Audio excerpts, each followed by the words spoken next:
Alléluia. Que le nom du Seigneur soit béni. Alors, nous avons commencé à nous familiariser et je crois que l'on comprend un peu ce qui est vraiment biblique. Parce que toute écriture est inspirée de Dieu, est utile pour enseigner, pour corriger, pour convaincre, afin que l'homme de Dieu soit accompli et propre à toute bonne œuvre.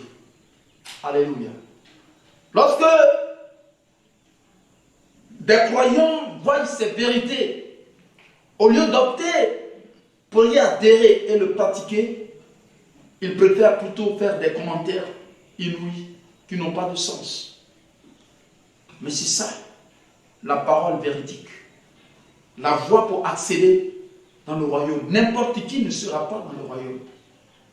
Alléluia. Ceux qui comprendront sont ceux qui sont les élus. Ceux qui sont simplement des appelés, ils se contenteraient de l'affection de leur pasteur, de leur congrégation et des doctrines qui ne sont pas celles qui sont prouvées par les Écritures. Alors, nous avions vu déjà qui doit être baptisé. Comment doit-on baptiser?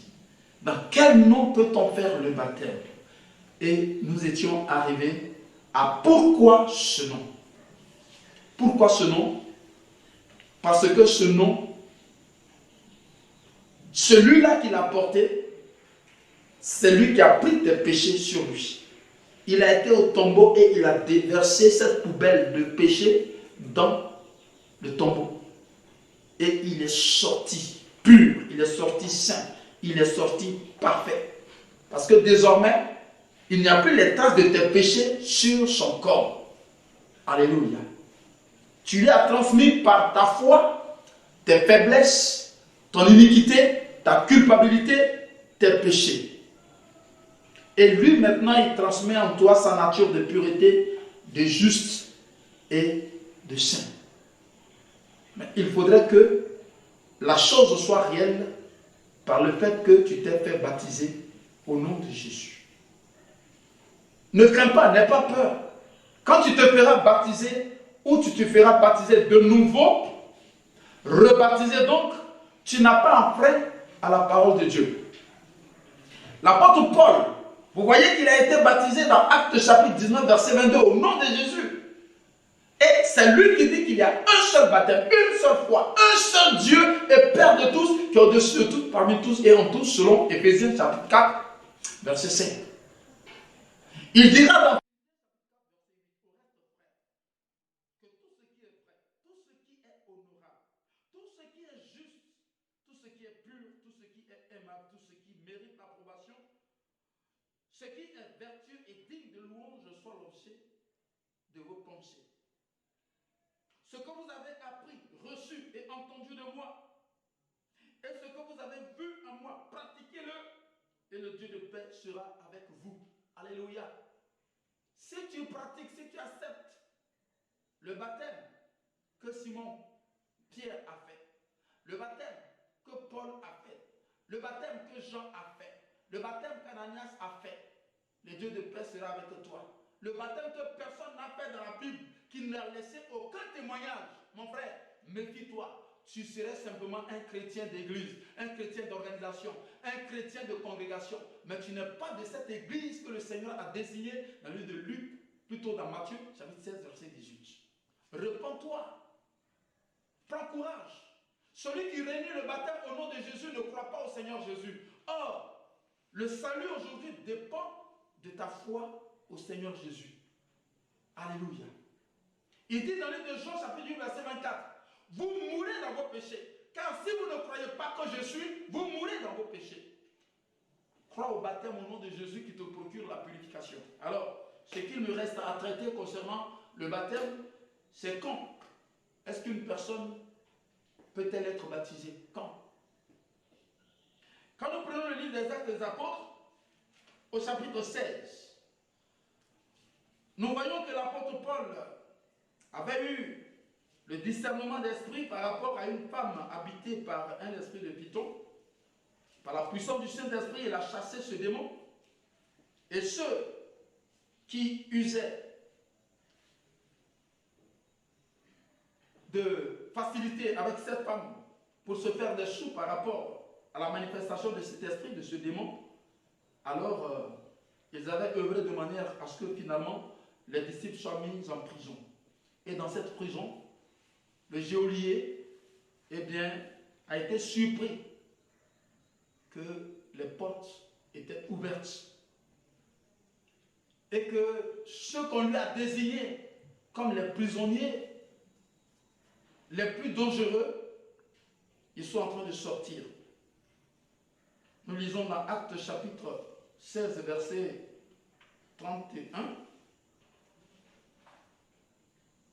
Verset 29. Alors le geôlier, ayant demandé de la lumière, entra précipitamment et se jeta, tout tremblant aux pieds de Paul et de Silas. Il les fit sortir et dit, Seigneur, que faut-il que je fasse pour être sauvé?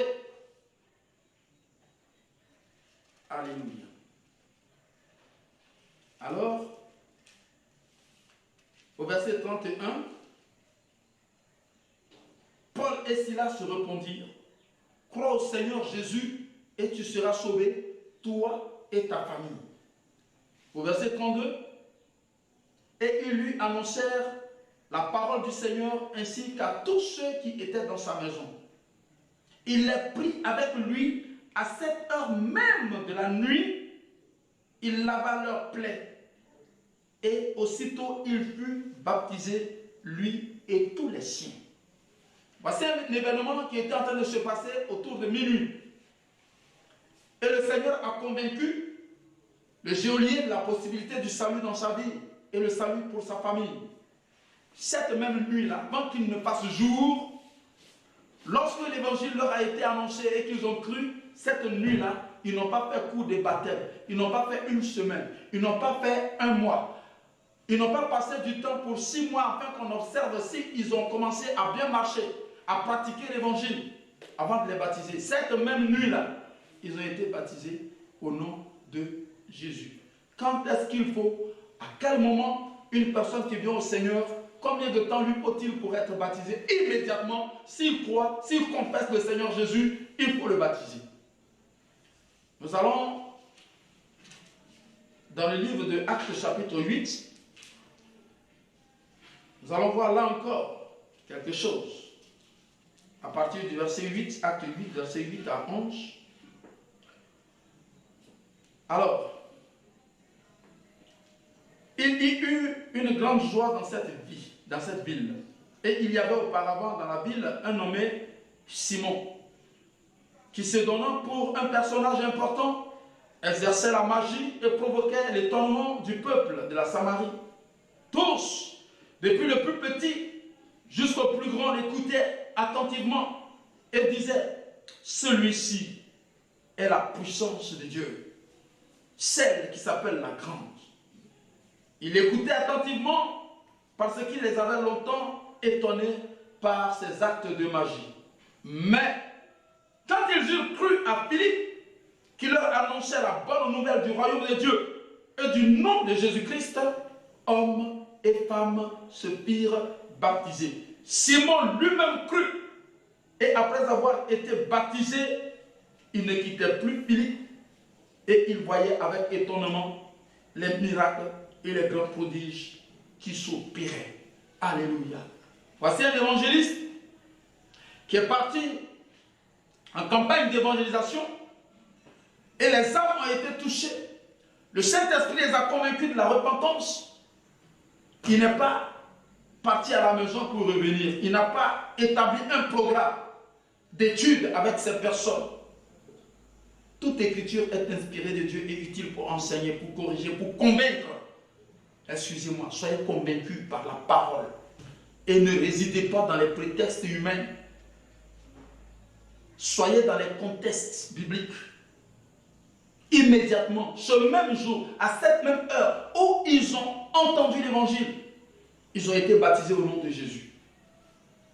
Alléluia.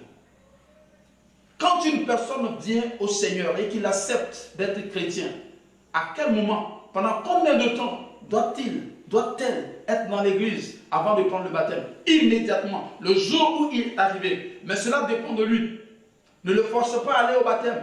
Mais il faudrait que tu lui expliques quand il a cru et qu'il accepte lui-même, il confesse. Il se décide qu'il veut prendre le baptême. Et il doit être en ce moment-là baptisé. Comme l'eunuque éthiopien, nous avions vu dans ce même chapitre vers le bas, il va se faire baptiser. Alléluia. Nous allons progresser encore pour voir un témoignage du temps qu'il faudrait passer dans l'église avant de se faire baptiser. Maintenant, Acte chapitre 10, nous allons considérer les Écritures depuis le verset 42. Et Jésus nous a donné de prêcher au peuple et d'attester que c'est lui qui a été établi par Dieu, juge des vivants et des morts. Tous les prophètes rendent de lui le témoignage que quiconque croit en lui reçoit par son nom le pardon des péchés. Comme Pierre prononçait encore ces paroles, le Saint-Esprit descendit sur tous ceux qui étaient ou qui écoutaient la parole. Tous les fidèles circoncis qui étaient venus avec Pierre furent étonnés de ce que le don du Saint-Esprit était aussi répandu sur les païens, car ils les entendaient parler en langue et glorifier Dieu. Alors, Pierre dit, peut-on refuser l'eau du baptême à ceux qui ont reçu le Saint-Esprit aussi bien que nous? Et il ordonna qu'ils fussent baptisés au nom du Seigneur Jésus. Sur quoi ils le prièrent de rester quelques jours auprès d'eux. Dieu s'est révélé à Corneille. Il lui a donné des instructions par l'ange, comment il peut recevoir le message du salut par celui qui a été mandaté.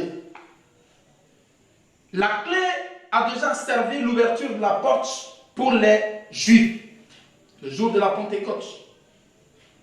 Mais le Seigneur va permettre que les serviteurs de Corneille aillent à Joppé, dans la maison de son homo Simon le corroyeur. Et ils sont allés, ils ont trouvé Simon. Simon est venu. Il a prêché la parole de la vérité. Voici le Saint-Esprit s'est manifesté. Le Saint-Esprit a été pourvu aux croyants. Pas 30 minutes attendues. Ils n'ont pas attendu 5 minutes. Immédiatement, Pierre plutôt parla avec l'assistance et il dit, mais ceux-là, voilà, ils ont reçu le Saint-Esprit et ils ont parlé en langue comme nous aussi on a parlé en langue. Qu'est-ce qui nous empêche de les baptiser? Et la Bible dit, sur place, ils ont été baptisés. Pourquoi est-ce que vous faites les cours de baptême?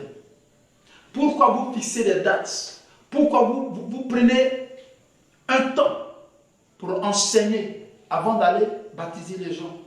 Avant de faire de ces personnes-là les brebis du Seigneur? Non. Vous construisez les brebis pour vos congrégations, pour votre assemblée, pour votre organisation. Mais ce n'est pas du tout la brebis du Seigneur Jésus. Mais toi, cherche à être brebis du Seigneur Jésus. Alléluia. Parce que bientôt, très bientôt, ceux qui auront accompli ces choses que je suis en train d'expliquer scripturalement, ces personnes auront l'oreille ouverte. Et quand la trompette va sonner, eux tous, ils vont être rassemblés dans les airs à la rencontre du Seigneur Jésus. Sur le livre de 1 Thessaloniciens chapitre 4 à partir du verset 13 jusqu'au verset 17, et l'enlèvement va avoir lieu.